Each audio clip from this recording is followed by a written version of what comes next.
napagsabihan siya. Oo. Na parang, oy, bawal yan, sabi ng security. So, isipin mo, baka grounds pa yun para hindi ka papasukin ng bansang yon, di ba? Yun. Or So, penalty, mahigpit kung may penalty na pera. yeah. So, take note na lahat ng immigration ay bawal po ang picture and video. Oo, wag. Today is June 6. Itong yung mismong episode na to. Yes. At ang daming nangyayari ngayon. So, nandyan ang plunder at impeachment. Travel episode to, travel episode. Di tayo mag-adulting episode. Joke lang yon. When I say ang dami nangyayari, kasi ang dami ng pagbabago sa travel. Unang-una, fuel surcharge is Bumababa. getting lower. Yes. So, Diba? bumababa na rin ang presyo ng mga airfare. Yes. Ano so, pa? Alam ko ngayon may sale eh. Yes. Oh, diba? Dapat. Oo. Nag-start na yung sale ng AirAsia. Or move lang. AirAsia Move. Or Move lang. Basta siya. Oh, siya. And then, 7/7 bukas. Abangan natin. Baka mayroon pang ibang mag-sale na airlines. Yan. So, maliban doon, may mga nakikita ako, may mga changes pa sa immigration natin. Aha. 'Di ba? Meron na daw tayong iimig ba? E-gates. E-gate. Ano yung iimig? No? E-gates sa immigration. Iimig, no? Mag-ano lang kayo, parang Zoom ng immigration officer, no? Hindi ganun. Yung E-gates, e-gate. Di ko alam kung ano yun. Nakikita ko lang sa mga post ng mga travel content creator. Kasi wala pa tayong travel lately. Yun Kaya nga hindi pa natin personally nakikita. Kaya nakikibalita lang tayo sa mga creators din, travel creators na naka-experience na. Hi. Nakita ko kay TPT. Yun. Tinry The Poor nila. Traveler. Yes, The Yeah. Poor Traveler. Tinry nila. Pero, unfortunately, hindi pa sila nakalusot dun sa, sa e-gates. Anong purpose nun? Kung di naman makakalusot lahat, no? Siguro, right now, nasa nasa transition period. Nag-uumpisa pa lang. Pwede. So, marami pang hindi pa planchado. Yun yung tamang term. Hindi pa planchado ang lahat. Siyempre, So, it's the Philippines. Welcome to the Philippines. Hindi ako. At least nagkakaroon ng paunti-unting improvement. So, I think, nabasa ko, ang reason yata, wala silang sinabing reason kasi hindi rin nila alam ba't sila hindi nakalusot. Mga pa yun frequent traveler pa yun frequent travelers pa yun. Pero may mga nakita na ako na nakalusot. So, basically, para malaman mo kung pwede ka sa e-gates, after mo yata mag-fill up nung e-gov, yung sa na form, yeah. yung sa travel, bago ka umalis. May kita mo agad doon kung green yung dalawa. Kapag isa lang, hindi pwede, which means, di ka pwede sa e-gates. So, doon ka pa rin sa usual way, which is yung pupunta ka sa immigration officer and interview. NAIA Terminal 1 pa lang ba yan or lahat na? Lahat na. Meron Lahat na na ba? yata sa lahat ng terminal, pero hindi nga lahat ng travelers is eligible for the e-gates. Hindi pa natin alam by this time na June 6 ngayon, di pa natin alam kung paano na-determine ng e-gov kung eligible ka na ba sa e-gates or pupunta ka pa rin sa officer. Kaya maganda, mag-book ka na ngayon kasi sale para malaman natin. International dapat. Oo, kasi sa local, wala namang ganun-ganun. Wala namang diba? immigration. Yan. Speaking of immigration, since na balita na natin sa ating Taranyans na merong mga changes dyan sa e-gates, sa immigration, sarap pag-usapan, briefly lang, konting experience natin sa immigration. Yeah. Kasi until now, may mga nakikita pa rin ako nagpo-post ng mga tanong. Ano pong usually tinatanong sa immigration? First time ko pong magta-travel, tas solo ako na female, medyo kabado. Ano po bang tips mabibigay? Grabe no, bago ako magbigay ng tips, parang laging discriminatory pag single female. Oo. Diba? Parang, Alam mo kung bakit? bakit? Feeling ko, baka based din sa data, di ko alam or feeling ko, ito lang yon. Feeling nila maghahanap ng asawa dun eh. Kasi solo lang kasama, tapos baka magkaroon ka ng, parang way kasi yun, di ba? To migrate. To migrate, yeah. Pagka meron kang foreigner na asawa na nakapangasawa ka doon. Sabagay, no? Magiging ka doon, parang citizen na. Yes. If ever. Actually, hindi naman siya masama eh. What if, nakahanap ka ng pag-ibig mo during your solo travel diba? Pero baka kasi may gumagawa ng, alam mo na, diskarte minsan, yung iba. So, bakit? Di ba pwede gawin ng lalaki yon? Di ba? pwede rin. Di ba? Kumbaga, kaya sinasabi ko medyo parang may unfair. unfairness para sa mga kababaihang katulad nyo. I start with the female. Female! Let's go! Go women. Go women, equality. Gets. Pero yun, baka dahil doon. Ano Yun ko lang nga yun, eh. nakikita ko lang na. Pati nababasa ko rin, sabi nila kasi ganun daw. Kaya kahit ako, tinatanong din yun, sino May kasama. asawa ka na eh. Kasi di ba hiwalay tayo pag nag-immigration officer, hindi naman siya sama-sama eh. Unless sabihin ng officer na, sige, sabay na kayo. Oo nga. Kasi nakalagay naman dun eh, kung magta-travel kayo guys, no, abroad, nakalagay naman doon sa immigration eh. May nakalagay na malaking nakalagay doon. 1 at a time. Kaya nagtataka pa rin ako, bakit ang dami parang gusto sama-sama sila doon. Feeling ko, ako lang naman isa yun sa mga iniisip ko kung ako immigration officer. Pagtipan ko kaya to, ang kukulit, di kayo marunong sumunod sa nakalagay dyan na sige, One itinay at ko a kayo. time. No?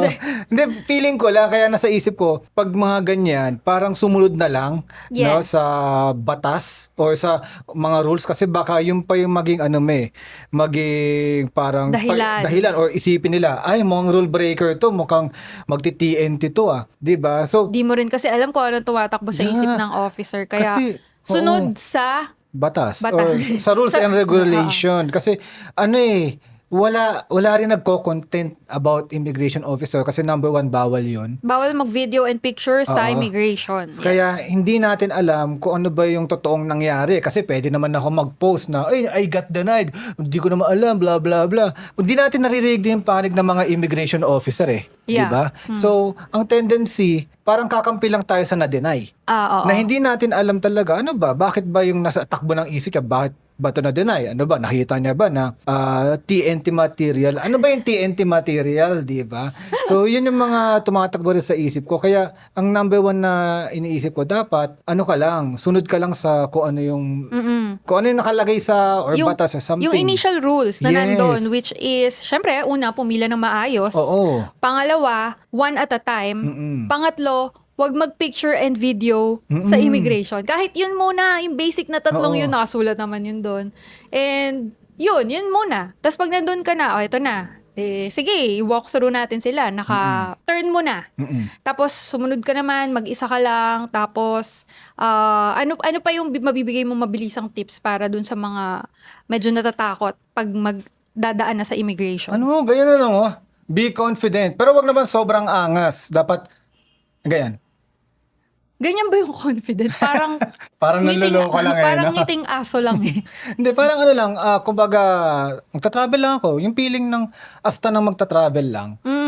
Kasi ito ayoko man i-judge, no?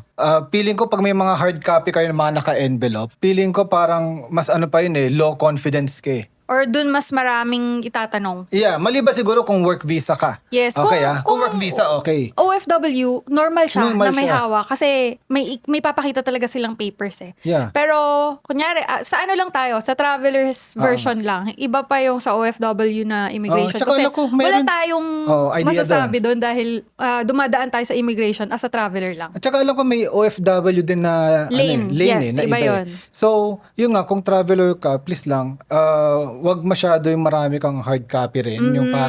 Yung parang may envelope ka pa or something. Parang first timer yun, naintindihan ko kasi tayo Nag-print din niya. Nag-print din tayo, pero parang nalaman natin as time goes by na parang mas confident ka pag wala ka ng hawak. Pero lahat nasa phone. Kumbaga, Soft copy na lang. Oo, digital copy in case may hanapin. Kasi talaga, minsan, may hinahanap Yes. sila.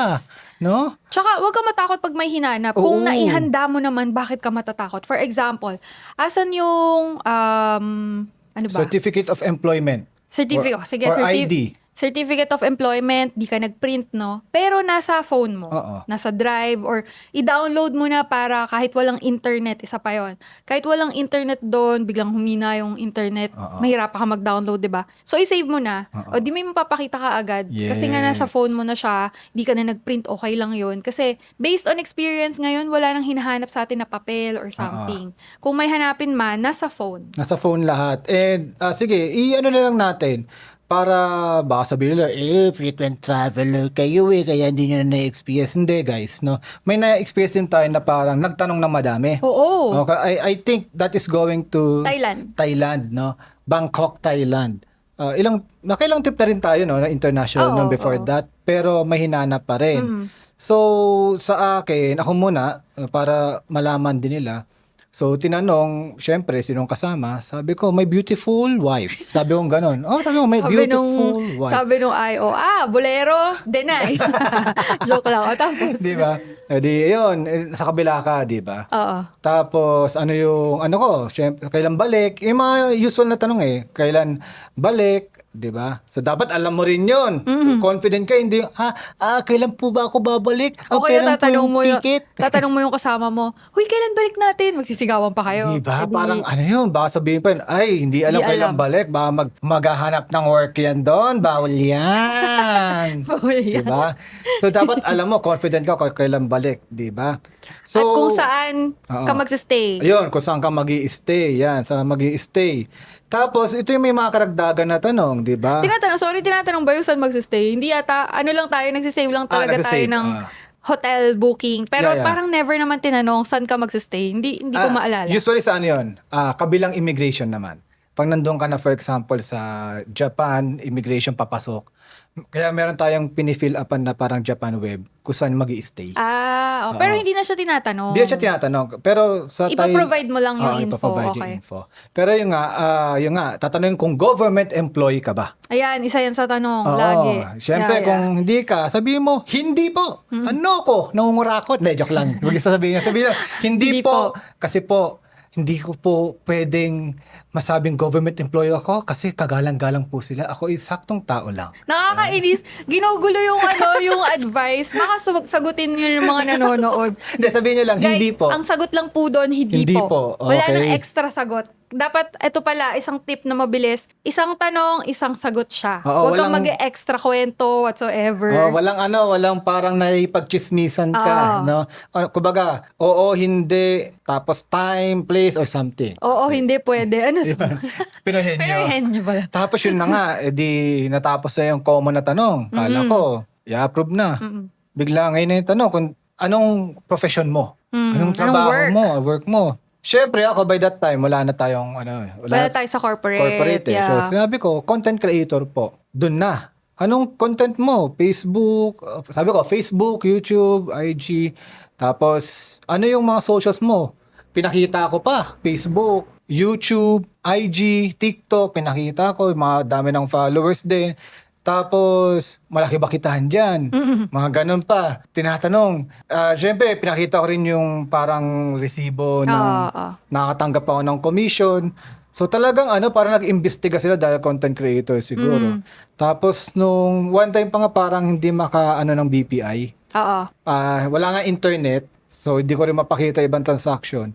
So, after that, okay, in-approve na. So, minsan, huwag kayong matataranta pag masyadong madaming tanong. Go lang, ibigay niyo lang kung ano yung gusto niya. Yes. Diba? Ganun lang yun. Ganun din yung nangyari sa akin one time. Same na same. Tinanong, syempre kung anong work ko.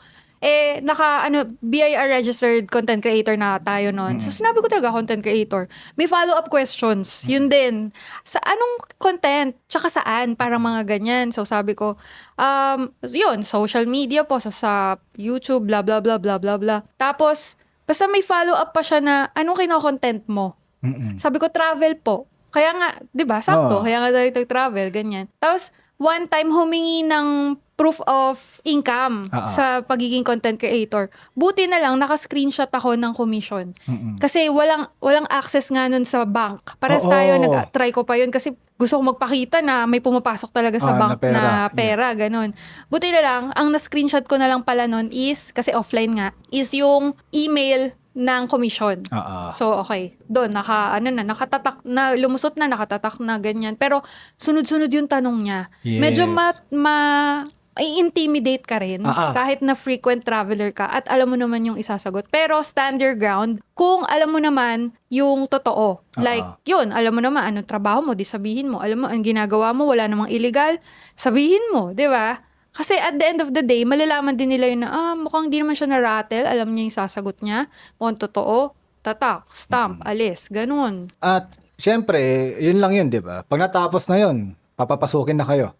Huwag mo na kayo mag-post na sabihin nyo, yes, nakalagpas na ng immigration, papunta na tayo sa bansa na yon. Alam nyo bakit? May immigration pa sa susunod na bansa eh. Kumbaga, papasok ka dun eh. And, ito huwag din kayo magpipicture doon at video. Yes, sa lahat ng immigration, hindi lang po Yes. sa Pilipinas, bawal talaga. Alam ko may nakita nga akong content creator na parang napagsabihan siya. Oo. Na parang, oy, bawal yan, sabi ng security. So, isipin mo, baka grounds pa yun para hindi ka papasukin ng bansang yon, di ba? Yun. Or so, penalty, mahigpit kung may penalty na pera. yeah. So, take note na lahat ng immigration ay bawal po ang picture and video. Oo, wag kayong mag-content dyan kahit content Paglampas creator. na. Oh, At saka paglampas na. paglampas nyo, make sure na kunyari nagbi-video kayo, no? Yung likod nyo, kita rin yung immigration. Oo. Baka dun pa kayo lapitan ng officer na nahahagip yung immigration, bawal pa rin. So, lumampas na talaga kayo bago kayo mag-picture and video para sure. Di ba? Yeah.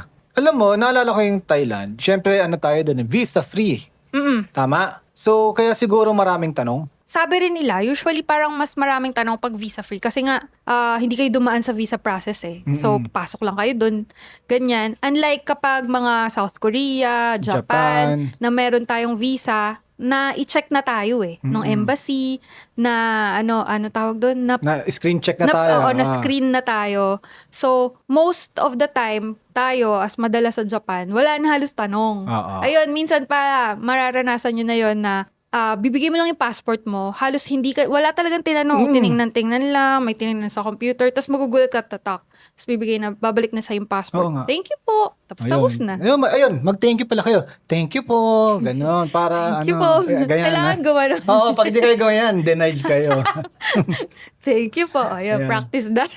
Speaking, visa, ang dami nagtatanong dyan eh. Oo. Di ba na parang, paano ba ma-approve or something? Kasi, feeling ko nga, parang immigration officer yung visa eh. Di ba? Parang Ini-screen ganun na check. rin. Yung immigration officer, ini-screen check ka before going out. Yeah. So, ang mga visa officer, ganun din. Ini-screen check ka bago ka payagang pumunta sa bansa nila. So, ang dami pa rin tanong, paano po kumuha ng visa? So guys, di kami visa expert. Maganda, pumunta kayo sa mga, may mga requirements yun sa mga, sa mga bawat bansa. Okay, Yes. iba po yan, hindi po yan pare-parehas, iba-iba rin yung bayad niyan. Pero ang masasuggest ko lang dyan, ang pinaka-importante is, ang i-complain nyo talaga yung bank statement eh. Comply? Oh, Complain? Comply? I-comply nyo. Okay, mali yung dinig ko. Usually bank statement ang pinaka nagiging nakikita kong problema ng karamihan eh. Diba? Kumbaga, sasabihin, ang dami ko naman pera or something, may ADB. Yung average daily balance. Di ba? Kumbaga, huwag nyo na dayain. Kung ano yung pera nyo sa bangko, yun na yun. Okay? Or, para safe, kasi usually 6 months yun, di yung 6 months, gandahan nyo yung bank nyo. Huwag nyo Tama. siya yung tipong on the 5th month lang, lalagyan nyo ng isang malaking lump sum. Tapos, pag nakita yung average, hindi pa rin maganda. Tapos parang, bigla lang nag-spike to that month. Parang nilagyan lang, ganun. So, honesty na lang din dun sa, para mas maganda yung bank statement nyo na, okay, laging meron talagang laman. Yeah. Hindi yan nauubos. Parang, may pang-travel talaga ako. Travel fund talaga siya. Ang nga ngayon, madali na yung mga employees mag-apply ng mga visa. Especially sa Japan kasi kailangan mo lang ng credit card. Na Korea! eligible. Yeah, Korea and Japan. Yung mga eligible, may mga eligible. Oo, yung parang simplified yung tawag. Exactly. Simplified visa ME. Di ba? Take advantage of your credit card. Kung may mga simplified na visa yan, i-renew yan. Kasi minsan ang kailangan lang i-certificate of employment. Di ba? And ITR ba? Hindi ko alam. Hindi na, walang ITR. Di ba? Certificate of employment lang Bank yata. statement? Bank statement. Oo. Di ba? Mas madali, Di ba? Mas madali. Kumbaga, take advantage of that, guys, no? Para ma-approve kayo ng visa. Pero syempre, kahit na meron kayong ganon, di pa rin talaga 100%. Na mag-guarantee, yes. Ito pa, kung hindi kayo sure, seek help sa travel agency. Totoo. Ang laking tulong na sa Korea natin na yun. Kasi mahirap guys kung content creator, business owners, di ba? Freelancers. Ang hirap kasi. Basta yung walang certificate of employment, mas mahirap siya. Mas mahirap. Kasi kailangan nyo ng ITR, kailangan nyo parang may mga letter pa kayo. Kumbaga, bakit hindi kayo employee? Mga ganun. Basta hindi siya yung kasing normal or kasing dali kapag meron kang COE or pinagtatrabahuhang kumpanya. Yeah. So pag wala, katulad namin, tas first time pa namin sa Korea, ang ginawa namin, nag-tour agency na kami. True. And nakatulong kasi na-approve, tas talagang tinulungan tayo ano yung kailangan i-provide na requirements. And per person, iba-iba siya. For iba-iba. example, ang weird sa atin, hiningian tayo ng screenshot ng mga social media natin. Oo. O, di ba? Kakaiba yun. Kasi yun nga yung trabaho namin or yun yung livelihood namin. So, per person, nagva-vary yun. True. Kung hindi kayo sure na tipong parang lahat natanong nyo na sa mga kakilala nyo, O sa ChatGPT. sa ChatGPT, sa social media, pero parang hindi pa rin kayo, parang ano pa rin kayo? Hindi pa rin kayo peace of mind. O wala pang peace of mind na baka hindi ako mabigyan ng visa, magpatulong na kayo sa agency. So, gagastos lang naman kayo ng mga additional 1.5 siguro. Yeah, oo, di ba? Kumbaga, at least meron kayong assistance ba? Dapat yung legit Oo, legit. Search nyo kung ano yung mga, tawag doon, accredited agencies, travel agencies na pwedeng mag-asikaso ng mga visa, ganyan, para mas malaki ang chance of approval. At kayo mga travel agency, contact us para ma-endorse namin na kayo ay legit.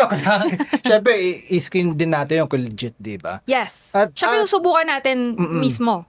Meron tayong nasubukan. Ito dito sponsored, Raha, sa South Korea.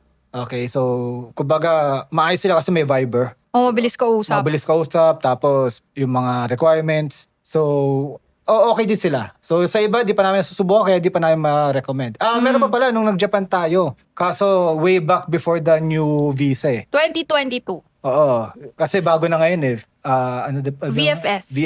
Ako naman yun. Pero yung nasubukan nating agency nun for Japan is Rally Tours. Rally Tours, okay din siya. Hindi Ewan yun ko lang sponsored ngayon.